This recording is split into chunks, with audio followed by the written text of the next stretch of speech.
మనం వేసిన మసాలా ఆకు, తెలుగులో అయితే మసాలా ఆకు, కానీ మిక్స్డ్ స్పైసెస్ స్మెల్ వస్తుంది అనమాట. మనం బిర్యానీలో వేసే అన్ని రకాల స్పైసెస్ ఉంటాయి కదా, అవన్నీ కలిపితే ఎట్లాంటి స్మెల్ వస్తుందో అట్లాంటి ఘాటైన వాసన వస్తుంది. ఇదిగోండి, బా అద్దరిపోతుంది అసలు, చాలా ఘాటు వాసన అనమాట. అది ఈ ఆకు, ఈ బిరంజాక అంత ఘాటు లేదు, జస్ట్ బిర్యానీ ఆకు బిరంజాక ఎలా ఉంటుందో అలా ఉందనమాట. ఇదైతే మిక్స్డ్ స్పైసెస్ స్మెల్ అనమాట, చాలా ఘాటు ఉంది. 2 ఆకులు వేసినా కానీ చాలు. ఇది డిఫరెంట్, అది డిఫరెంట్ అనమాట. ఇది ఇంత ఏపుగా రాలేదు, చాలా స్లోగా వస్తూ ఉందన్నమాట. అదైతే చాలా పెరిగిపోయింది బిర్యానీ ఆకు.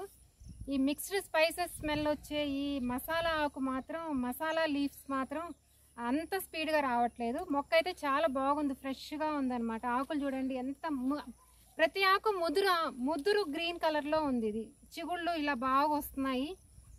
చిగుళ్ళు మాత్రం కొంచెం రెడ్డిష్గా ఇలా ఉన్నాయి. కనిపిస్తుందా వెంకటరమణ? దగ్గరకు కనిపిస్తుందా? ఇలా ఉన్నాయి. ప్రతి ఆకు ముదురుగా ఉన్నాయి. బిర్యానీ ఆకు, లేత ఆకులు, ముదురాకులు మిక్స్డ్ ఉన్నాయి కదా, ఇవి ప్రతి ఆకు డార్క్గా ఉన్నాయన్నమాట. ఇవి కూడా 4 ఆకులు కోసుకెళ్దాం.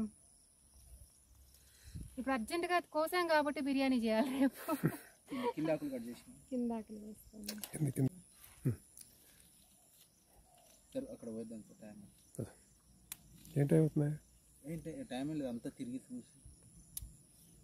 ఇదిగోండి, ఈ కోసాను చాలే. మళ్ళీ ఏం కలవట్లే, ఈ షేప్ వేరే ఉంది, ఈ షేప్ వేరే ఉంది. మిక్స్ చేసినా కానీ ఏం పెద్దగా తేడా రాదు.